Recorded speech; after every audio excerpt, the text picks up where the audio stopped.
Welcome to another episode of How I Discovered My Gift with yours truly. It's David D. Simons. I'm excited. My excited is excited and delighted to have my brother on the show. I can't wait for y'all to hear this episode. I know this was going to be an episode where you're going to listen to it again. You're going to also need to really listen.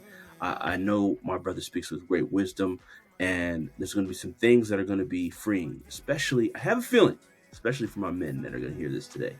But let's go ahead and get into it. Terry Terrell is a licensed master social worker that provides therapy for preteens, 10 plus, teens, adults, and seniors dealing with depression, anger, anxiety, trauma, and relationship conflicts. Terry has more than a decade of experience working with families and children. He has vital knowledge, experience, and skills in the preservation of families, family-centered treatment, and reintegration of children back into homes. Upon graduating with his master's from Wichita State University, Terry worked in the Permanency Clinic as a trauma-informed reintegration therapist. Terry's goal is to honor and empower his clients through guidance and support so that they will walk away empowered to navigate the complexity of life with the right tools to build their future. Welcome to the show, my brother. Man, oh, that sounds real good. You, man, that's you. That's you. You built that. So take us through the journey, Terry. Like where did it start for you? I want to go back to childhood, man. From childhood Wow. to adulthood. How did this journey start? Man, that's way back. It's way Mm, back. I think if we're talking about childhood, I think bits and pieces. I think when we think about our childhood and you start thinking about where you end up now, you always think about what are the areas where I started to see glimpses of who I am now.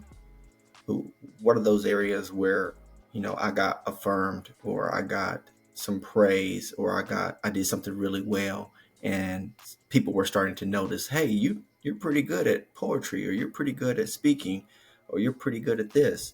And those areas really kind of stood out to us. So for me, I mean, it's just interesting because my mom's side of the family, we have a lot of preachers and pastors, and then on my dad's side, it's a little bit rougher group over there, and I've been raised around both. So and I have both experiences within me, and so I've had to overcome a lot. And so where I look at where I'm now, if somebody would have told me where I'm at right now back then, I wouldn't have believed them. But I think my faith has been a big part of who I am today. Just being faithful and being understanding that God had a plan for me, even when I tried to negate that. There were some things that were in place that helped me kind of come back to where He wanted me to be and create the impact that He wanted me to create, not just with people, but with families. So as a kid, I'm not gonna go way back, but I think for me, when I was younger, I had some behavioral stuff when I was elementary. Some of the in those classes, and what they did is they put me in some of these learning disability classes, and you see that a lot with with youth, with minority youth, is they lack the resources to understand some of us, or instead they think that we are incapable of intellectual, of being intelligent and being able to articulate ourselves. And so they put me in one of those classes, and it just kind of carried over until I kind of had a understanding of that I was in these type of classes. I ran into a young lady, and it was kind of like a bully teasing type of thing, like, oh, you're in those special classes type of deal. And I'm like, what are you talking about? And she pointed some things out to me, and I was like, well, it's not like I'm not capable. And I was doing really well in these classes, and I wonder why they were so easy. Um, but once I found out that they really didn't think I was very intelligent, they just thought that I had these behavior things and that I just wasn't very smart. And so that was a big part of me finding out who I was and challenging those narratives that were placed on me, and then fighting to kind of get out of those spaces. And in the process of that, my mom helped me kind of get out, because let me back up a little bit. So when I found out I was in those type of classes, it didn't bother me a whole lot, but I went and talked to my counselor, like, hey, what I need to do to get into a regular class and learn some different type of curriculum, some stuff that challenged me. And his response to me was, I don't think you're ready. Why don't you work on getting your grades up, and then we can have a conversation about it. So in my reply, I went back, got straight A's. And then so I come back to him, have another conversation, and it was kind of the same thing. Like, you know what? I just don't think that you're ready to be in that space yet. And so it's like, okay, well, give it a little bit more time, is what his response was. So I went back, maintained straight A's, honor roll, all that, and then came back to have a different conversation. And this is where I kind of got an understanding that it wasn't just, and I'm not gonna say it was malicious, but he had this thought, this narrative about me that wasn't true, and that I was not capable of operating in certain spaces. And so I ended up getting my mom involved, and she was very supportive, and she ended up getting me out of that. And so when I got into a regular class, not only did I become top of the class, but I superseded and got very good grades. Was in top of the class, and so just that was really interesting part of my life, because for me, it was the first time I understood that people will put you in boxes and put you in spaces that they Mhm. feel like you belong. And if you're not capable of being aware of you being in those spaces, then you won't challenge yourself. You won't push yourself. And Right. sometimes those systems are there to keep you locked in.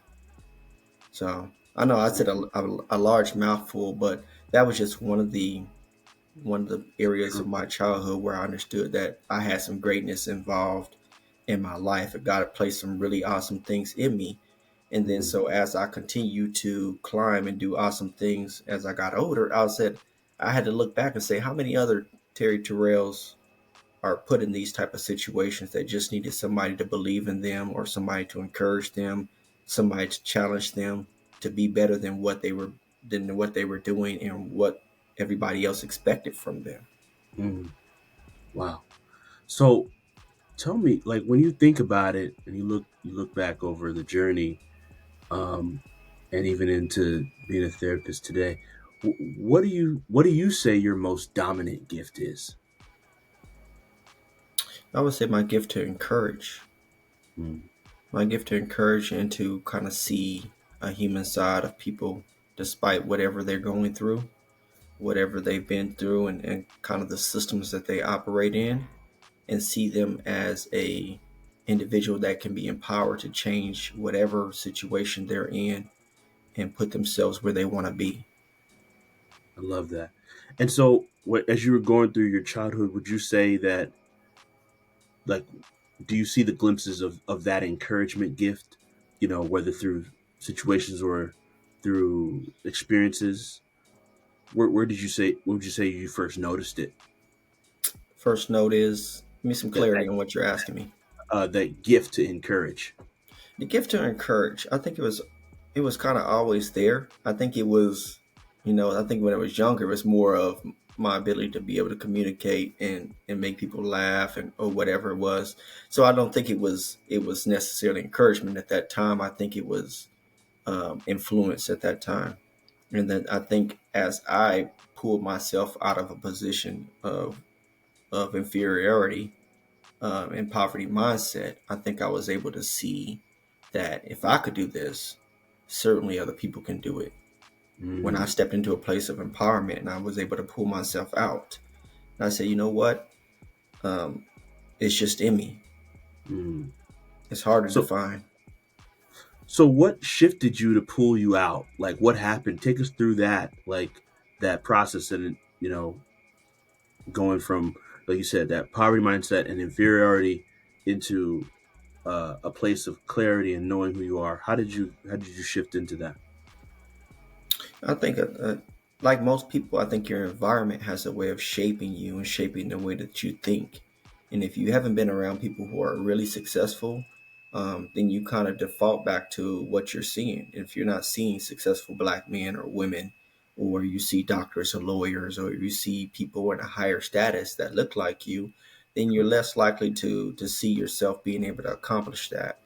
So for me, it was just kind of a default back to, being in public school, being around other kids who aren't doing a whole lot, their parents not doing a whole lot. Um, so even though coming from a two-parent home, there was just, my stepdad worked in aircraft, but me and him really didn't have that, that great of a relationship. And so I guess to answer your question, and it is a complex question, for Mhm. me, it kind of began with figuring out that I was capable of more. And in order to do that, I had to put myself around people who actually saw themselves as more.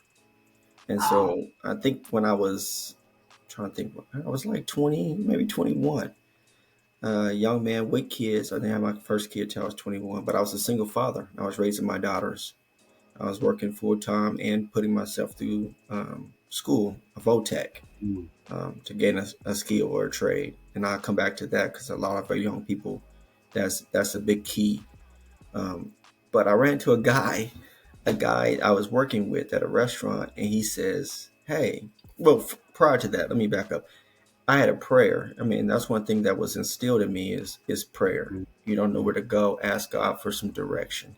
Right. And I asked God, I said, "I feel like I'm lost. I feel like I don't know where I'm supposed to be.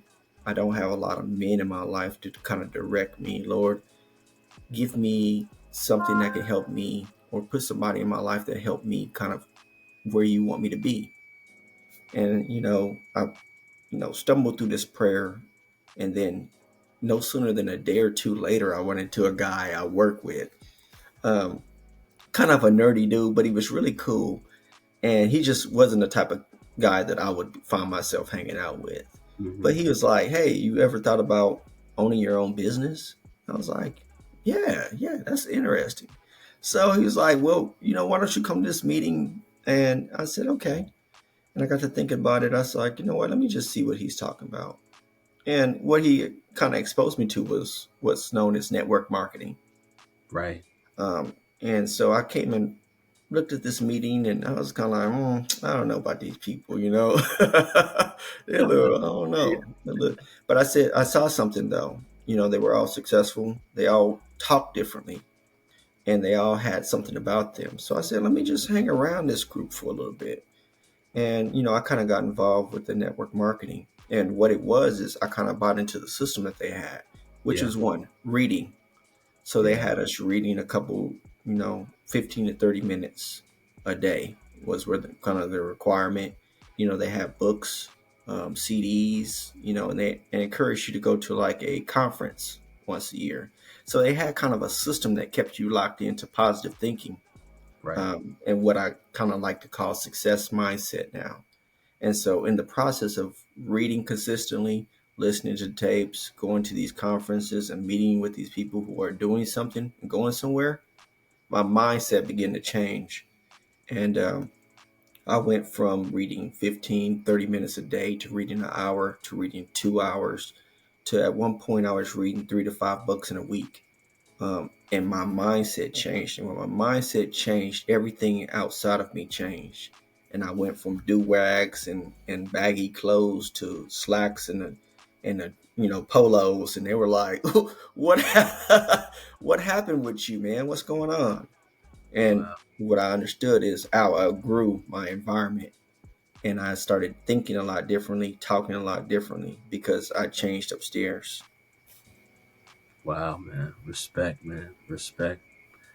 So, um, when you went through this development process, it sounds like that's where you got to really develop yourself, and you found mentors and people to pour into you.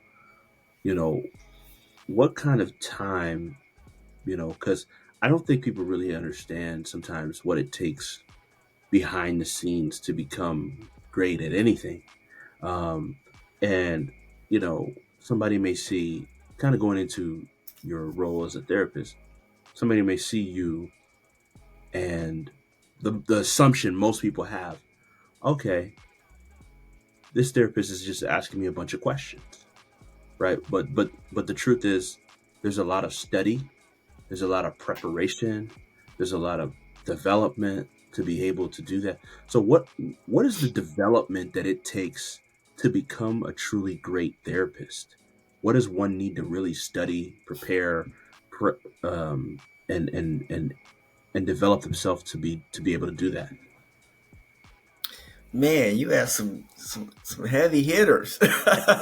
Yes, sir. For me, it's not about becoming the best therapist. I'm not trying to be the GOAT. I'm trying to be the best version of myself. Mm, For me, my finish line looks a lot different from somebody else. mm, And so for me, it's always about trying to be the best and striving to make sure that I'm improving daily yeah. and that I'm giving the clients the best version of myself, not just in my profession, but in life. I Right. want to give my wife, I want to give my kids the best version that I can while I'm here so that they can strive and push themselves to become better as well. I Mm, don't want to give them a subpar version of Terry. mm, And then, they go into the world and have to learn certain things. I want to be able to give them, the wisdom of the struggles that it took me to get here. If that makes yeah. sense. That makes perfect sense. Wow. So even how you responded to that, right? Like it shows that because I know, just being transparent. One thing that I deal with is not letting my whole identity be me, the entrepreneur, right? Right. Like as Yeah. entrepreneurs, sometimes it consumes a lot of your life, and you tend to look through that lens through everything, and you know so what advice would you give to someone like me or someone listening that just even the way you answer that, right? Like I'm not trying to be just the best therapist, I'm trying to be the best me, and Hmm. I want to be great at serving my family, taking care of myself and taking care of my clients. So how would you counsel an entrepreneur that thinks like that, right? Their lens of life is just through their occupation or the work that they do. Um, there was a couple things that you stated that I want to touch on, and one of those things is therapy is just kind of helping you guide you through your life and through some of your mental health struggles. And for everybody, that looks a little bit different. Not everybody has significant trauma from their childhood that they have to work through. Some people are just lost and need some goals, and they need some direction, and they need to figure out what is it that's causing me to continue to fall over certain hurdles over and over again. Yeah. And so, if I was touching on that, I would first say this. And it's interesting because I am working on a book um, talking about the box people. It's called, I want to call it the Say Goodbye to the Box People. Mm, And it talks about how people put each other in boxes and mm, how if we're not careful, we also will put ourselves into a box. And what I mean by that is I'm a therapist, I'm an entrepreneur. mm, And if I'm not careful, then everything that I will see will be through that lens. And I will never see myself being able to or capable of doing anything outside of that.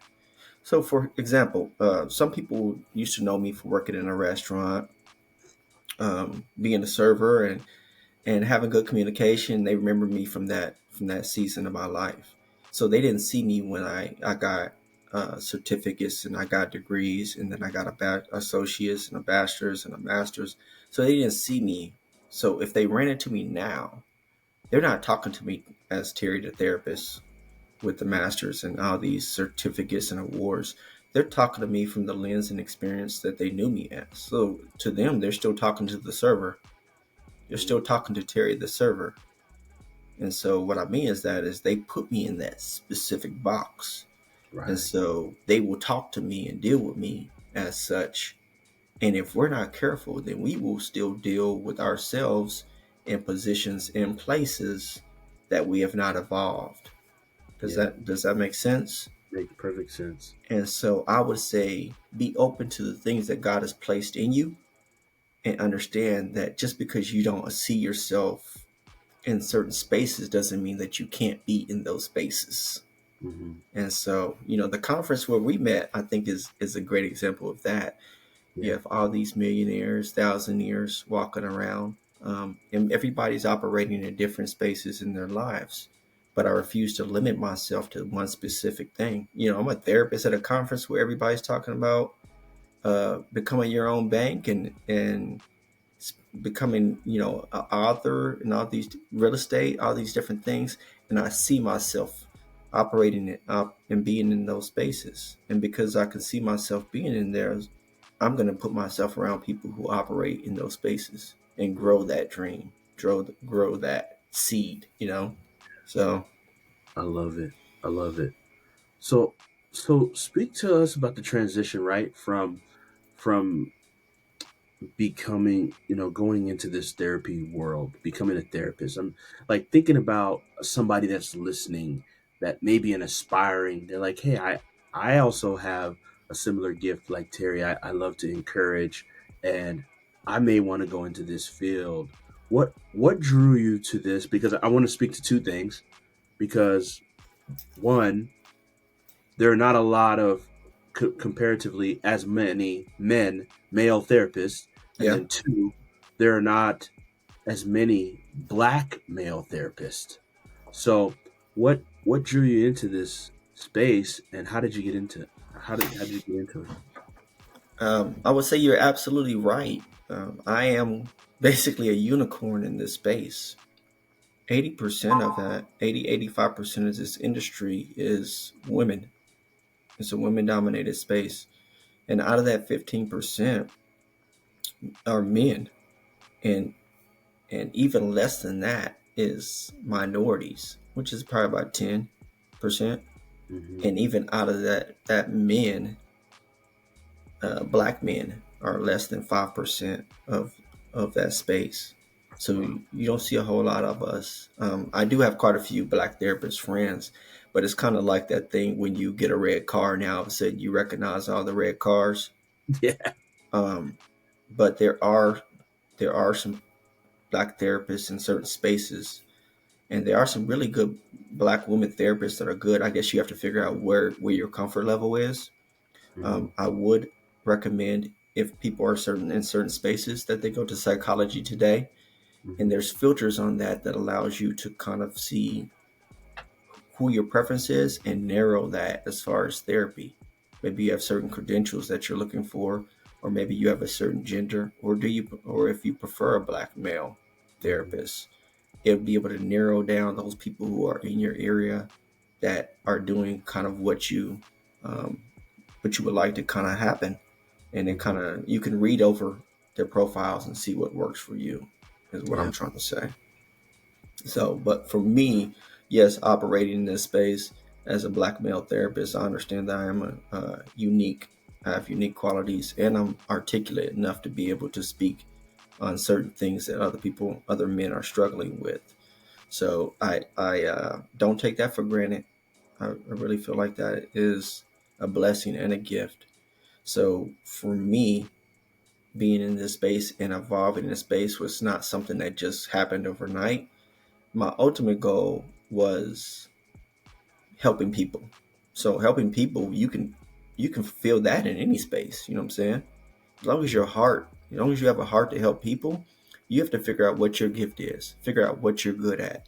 And sometimes you Hmm. have to look back in your life and see what areas or what was I doing when I had the most fun or I really enjoyed.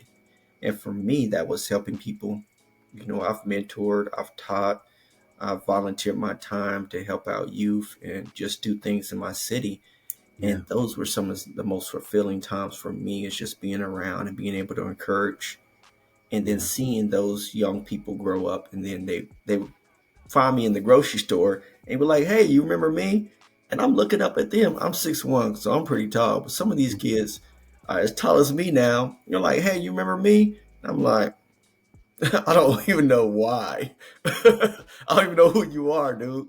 They're Yeah. like, you worked with me in a program and you said this, you encouraged me with this, and Mhm. I took that information and applied it to my life, and I have success here, or I did this, or this, what you did in that period of time allowed me to become successful. And Wow. those are really humbling things that I can look back on my life and say that's what I kind of navigated towards. Yeah. But when I was in certain spaces, it was kind of like, well, what are you doing? I worked with therapists, and I worked with an LMFT or a someone that was in social work, and I was just asking like, what are you doing? Do you enjoy what you're doing? Mm. And through that, I was able to kind of figure out like, you know what? Social work allows me to go and travel and do whatever I want to do. If I wanted to work in a clinic, I could. If I wanted to work in a hospital, I could. If I wanted to work in a school, I could. Or if I just wanted to go into private practice, like it had way more things and opportunities Yeah. to allow me to do what I wanted to do. Wow. Respect. Respect. That's what's up. So when it comes to, I'm just gonna put it out there, um, men, period, and then black men, secondarily. There's a stigmatism of like, I don't want to get a therapist. Like, it's. I think it's again from outside view, and you can speak better to this. It seems like therapy is becoming more and more popular than it's ever been, which is great. Uh, but there's still stigmatism, like, oh man, therapy's for the birds. I'm a man. I don't need to, but more and more I see mentors of mine, friends of mine, family members of mine. Like, yeah, I've talked to my therapist. Like, you're hearing people say, like, it's becoming a regular thing. So, what is your thought on that whole discussion of, men and black men, especially, um, dealing with and utilizing services in therapy? Black men and the stigma that's surrounding mental health has always been there.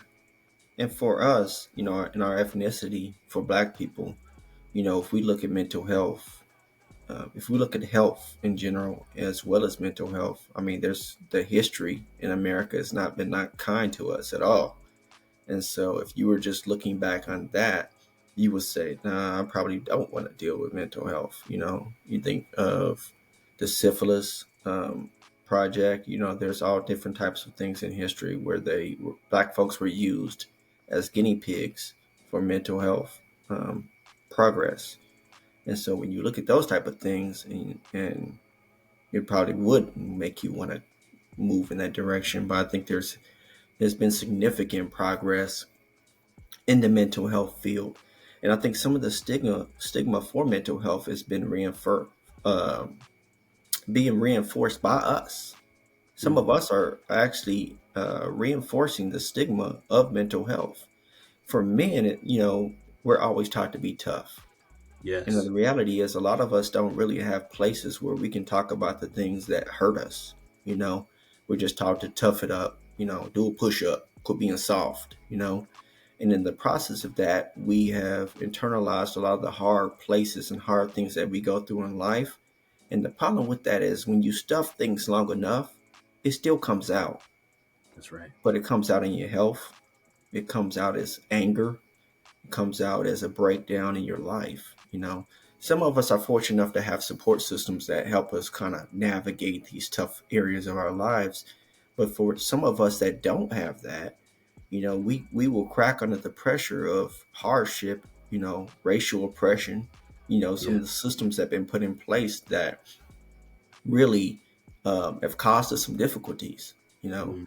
and we will crack underneath that when we don't have places and safe places to kind of talk and process the things that we're going through in our lives. So stigma is a big part of what's going on. Even with the pandemic being what it is, it exacerbated the mental health, unaddressed mental health in not just America that you're seeing, but also in our Black community. And with men, the suicide rate is off the charts. Wow. And I think you touched on something I think is interesting that I do want to deal with is that yeah, mental health is trendy right now. It's exciting because we have all these shows that are talking about mental health, and you have all your favorite actors that are engaging in conversations about mental health and encouraging, and we need that. But Mhm. what happens when they're no longer, it's no longer sexy and it's no longer trendy? Mhm. What have you gained from that, And Mhm. I want to create a space where we can have conversations about Black mental health in general, but Mhm. specifically something that affects our communities and us as Black men. So I got to put a plug in for the group that I'm working with, Yeah. called the Black Men's Locker.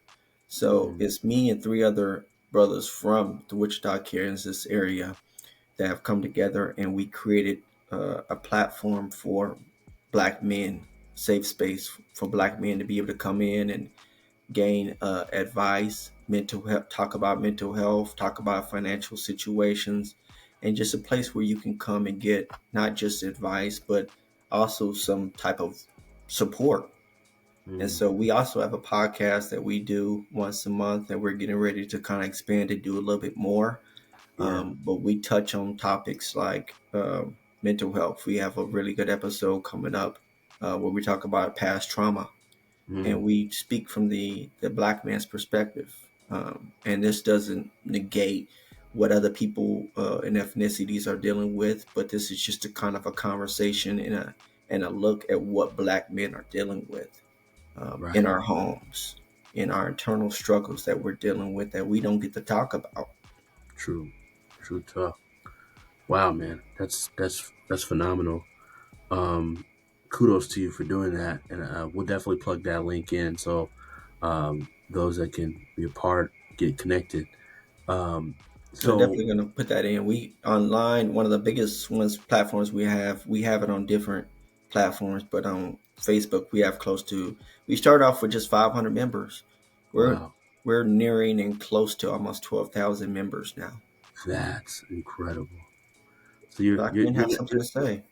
yeah, you're not just talking about it, man. You're doing it. You're doing the work to change those stigmatisms and help a lot of these brothers heal. So, what would you say is the black man's struggle from in mental health? I mean, this is overall, but like, what do you? So, what do you think is the main struggle there, and what do you think is the solution? Say that again. What do What I do you think the struggle is? what do you think the main struggle, if you had to lump all black men together, the most common struggle when it comes to mental health, and what do you think is the solution? Hmm, that's a heavy question, brother. Sure. I would say that first of all, I'm careful. I'm pretty careful of not trying to lump everybody into groups, because that's the same thing that they do by Black folks. They lump us all in groups. Mm, So for me, I'm very careful not to lump people into groups because first of all, it strips them of their individual struggle mm, and the things that are unique for them. We're all dealing with something different, and right. although we might share some common difficulties, my version of what oppression looks like may look like a whole nother different version for you.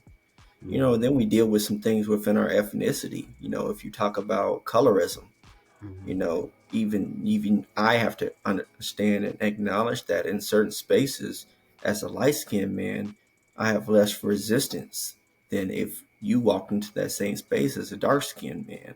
true. So your lived experience is a whole lot different from mine, and so I try to stay away from trying to Mm, group people in things. But I do understand that there are some systems in place that we deal with as Black people that were put in place to make us oppressed.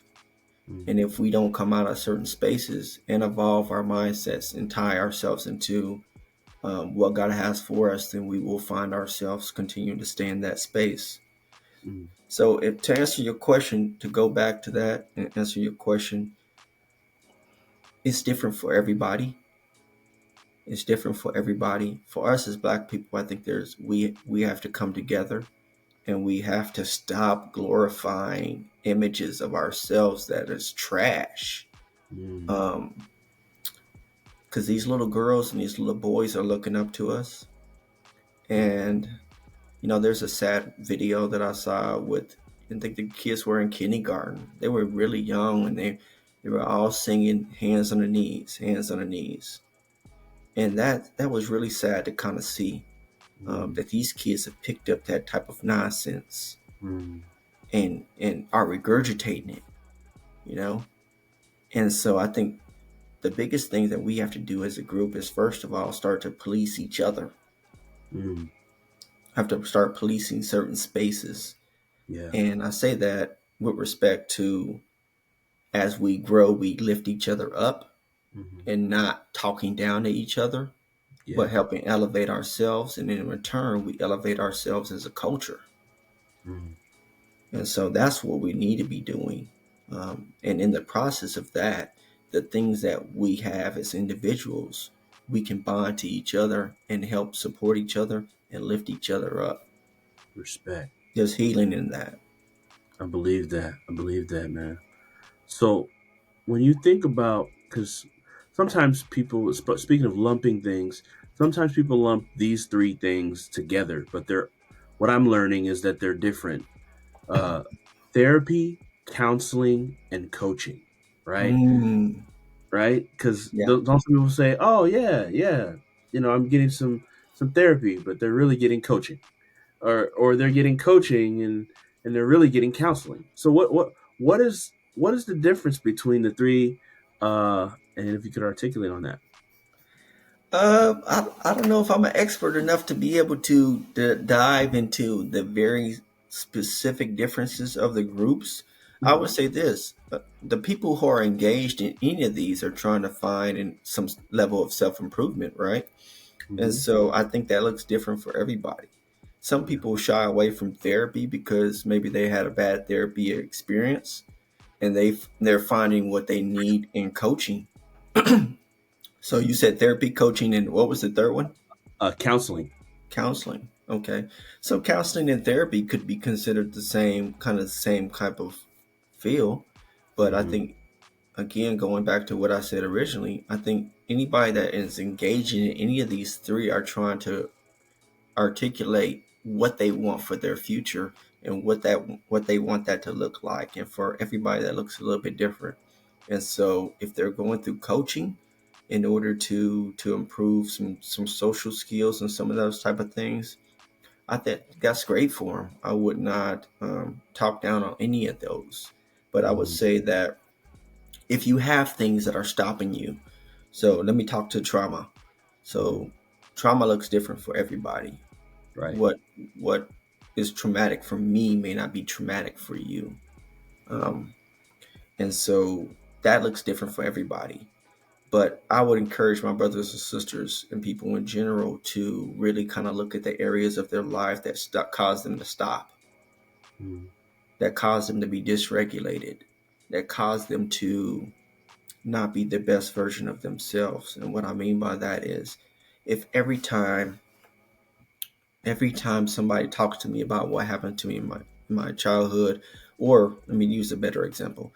If somebody doesn't keep their word and I am become very dysregulated, I want to argue and I fight, then that's something I might want to look at. If every time somebody pokes that area of my life, Hmm. my reaction is aggressive and violent, then that's something that we have to take a look at. Is Yeah. there something that I have to kind of dig below the surface Right. and get a better understanding of why I respond like this? And I think therapy and coaching does a well. I don't know about coaching. I know Hmm. coaching has various different things in it, but Hmm. therapy and counseling does a really good job. Depending on the person that you're dealing with and the credentials that they have, will depend on what their method is to kind of deal with whatever symptomatic stuff that you have that you said that you're dealing with. So Hmm. like I said, I don't think I'm an expert enough to be able to dissect each one of those and justly, but Yeah. I would just say that all of them have a common denominator, and that everyone that kind of seeks those are trying to fix the area of their life that's either dysfunctional, that they want improvement on, or something that they have just noticed that is probably a hindrance to them in their success. So For sure. I Respect, don't know. man. So, what would you say to encourage those, if whether you encourage it or don't? I kind of know your probably philosophy on this, but what would you say to those that feel like I'm good, I don't need a therapist? You know, like life is good. Like what people often feel like therapy is only for like, hey, things aren't really bad, I need therapy, uh, or things are, I want to fix this area of my life. What would you say? Are you under the philosophy that everybody should have a therapist, or you say, hey, you don't need it? I want to know your philosophy on that. What's your take on that? Wow, there's a lot of different areas of that I want to touch without being lost and going down too many rabbit holes. First of Mm-hmm. all, I hear the "I'm good, I don't need a therapist" a lot from men. Some of that is rooted in that stigma, and some of that's rooted in that toughness that I don't want to appear weak to others. And sometimes it's the groups that we're in, that we surround ourselves with, that when we tell them that we're seeking a therapist, or we're um, in therapy, they're like, "Oh man, you don't need none of that," and they reinforce the stigma part of that. The second part of that is, again, people saying, "I'm good." Are you really? Are you really good? Or are you just saying that? Because one of the keys to success for therapy or counseling or anything is a teachability and the willingness to kind of go into it and want to be better. I Mm-hmm. can't help somebody that doesn't want to be helped. And if you come into therapy with the mindset of, I want to work on the stuff that I want to work on until it hurts, Mm-hmm. then you're not going to go very far. We can talk about surface level stuff all the time, but what happens when we have to talk about your childhood? Mm-hmm. What happens when we have to deal with those type of things that make you really uncomfortable? Are you willing to do that, or are you going to make an excuse of what that looks like? So teachability is a big part of that. As far as the theory, I don't know if there's a specific type of theory for that. I would just say this, that what I was saying with the teachability and accountability is so heavy, because if you're not accountable to yourself, you can't be accountable to me. You Mm-hmm. know, you're not going to be accountable to your wife. You're not going to be accountable to your kids. If Mm-hmm. everything is always somebody else's fault for why it happened to you, then you really give the power away. Mm-hmm.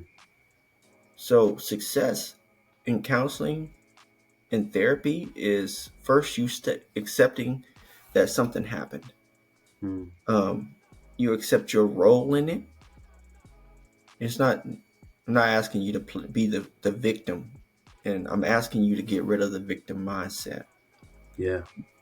Because the problem is, as long as I'm a victim, and let me go back a little bit, because victimhood, some people actually get power from that. Mm-hmm. Pity, being in that space, Yeah. um, can be empowering for some people. For sure. And you will have a hard time trying to pull them out of that space if they don't want to be in that space. Mm-hmm. So, accountability, saying, hey, there's some things in place. Maybe I have my last 5 relationships have been dysfunctional.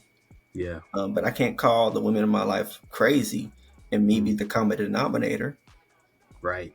There has to be some accountability um, and some discipline going forward that's going to allow you to be successful in any endeavor, coaching, therapy, any of those, counseling, what have Yeah. you. Respect, brother. Respect. So I know you have a new practice that you're launching here, um, in the Wichita, Kansas area. So if you could speak to your new practice, I know this show is going to go around the nation, but I know there's ways people can maybe either connect with your group online, but also tell us about your practice for those that might hear this there locally. Yeah. So my practice is called Odyssey Counseling and Consulting, LLC. And you will have some links and some other things. And although I am locally based, I am working on trying to get some information out there and get information specifically to my minority. friends. And so I think I do that through a different lens. Sometimes I do that through the Black Men's Locker.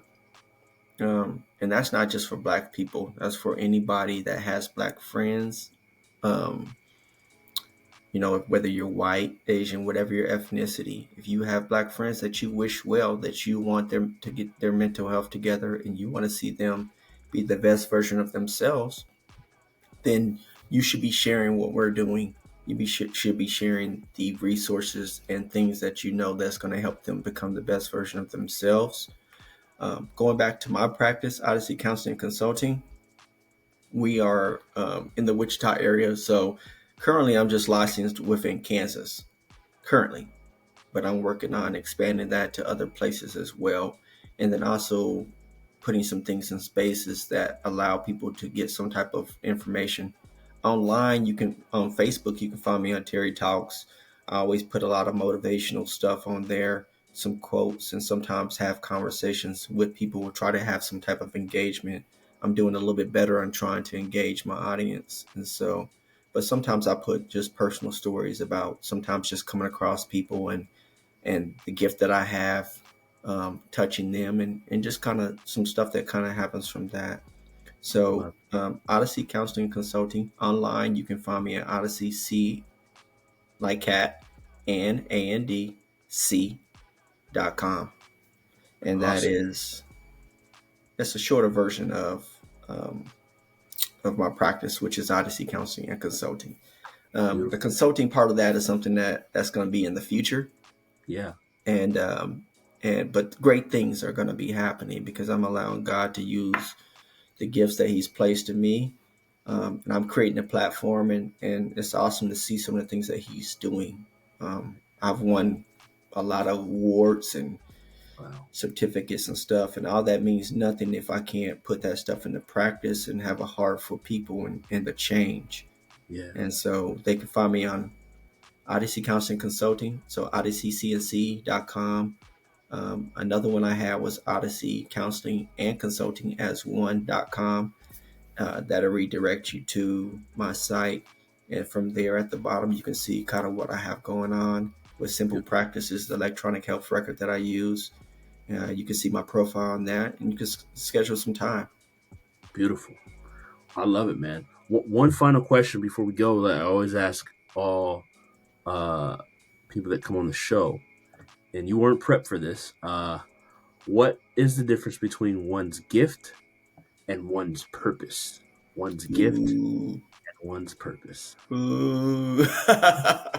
Okay. What? I really wasn't prepped on anything that you've asked me. Let me back up. So to answer your question, what is the difference between a person's gift and their Purpose. purpose? I would say that they go hand in hand because I think the gift that God's placed in you, some people spend their entire life trying to figure out what their gift is. And for me, my gift of encouragement was something I had to look back and see what was I really good at? Where did I really excel at? And for me, it was always encouraging people and helping people come out of dark places. And so I think that ties into what my purpose is because why would God give me a gift that I can't use? You know? And I think a lot of us have to spend that time and be alone, which I think is scary for some people because isolation is really where you grow, you know? Mm, I put that's something up um, today where it's talking about how a butterfly's wings grow in isolation. mm, And I was just basically saying everything has in your life has a season. And I think you have to be patient enough to understand that with those seasons comes a winter too. wow. Isolation, sometimes a cold place where you have to go and you have to marinate on what God has placed in you and even the struggles. And that's a hard thing to do sometimes because sometimes the hardest things in our life prepare us for the greatest victories. They prepare us to be able to stand on the platforms and hold the trophies, hold the rewards, hold the awards in a place because it's allowed our character to be challenged. Um, when I was going through my master's, Both my wife and my son ended up in the hospital and Oh, almost died. My son was in ICU for almost 3 weeks. Jesus, Heart failure, kidney failure, had a stroke, and Jesus. I had to really have my faith tested and stretched. And despite everything, I was still telling those doctors I believe God. And despite all the things that they rattled off, I said that's not what God has for my son. That's not, they were saying he was going to be on medicine for the rest of his life. Last year, well, a couple months ago, yeah, I think it was last year, came off all medicines, 100%, was able to have contact. In fact, the doctor said if we didn't work on this kid specifically, we probably would not even recognize him. Wow. Wow. So when you God. start talking, man, you get me excited, man. But That's I hope I didn't go off too far. I'm no, gonna circle back to answer your question. The gifts that you have cannot be discovered by man. You have to go to God mm, and be in unison with what He has for you to find those and discover those things. And I think you can. There's different assessments and stuff that you can start looking at to help you kind of figure out what you're good at and what your gift is. But I think it aligns with everything that you have in your future yeah. if you take the time to understand that the space that you're in doesn't look like where you're going. Wow.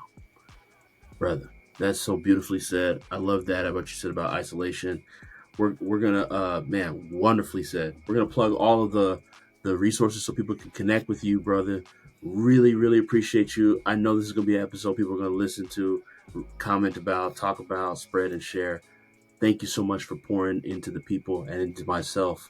Bless you, brother. Thank you so much. Let me just say Yeah, something real quick because I appreciate you, brother. yeah, And since we met at that conference, yeah, I don't believe things happen by accident. I believe that God allows you to cross paths with people at certain points in your life, and it's up to you whether you're going to nourish that relationship or if you're going to do anything with that. So I thank God for you and just the opportunity to be able to come on here and share a little bit of my life. My story is pretty unique, and I'm working on articulating that better for the public and get into certain spaces. But I wanted to definitely thank you, David, for what you're yeah. doing. And I've Bro, watched your episodes, and they're thanks, great bro. material. You ask great questions, and so um, your audience is lucky to have you. Thank you, brother. That means a lot. I Yeah, appreciate that, family. Wonderful, brother. Well, we'll definitely have to do it again, man, and make it happen. absolutely. All right. Blessings, bro. Thank you. Yes.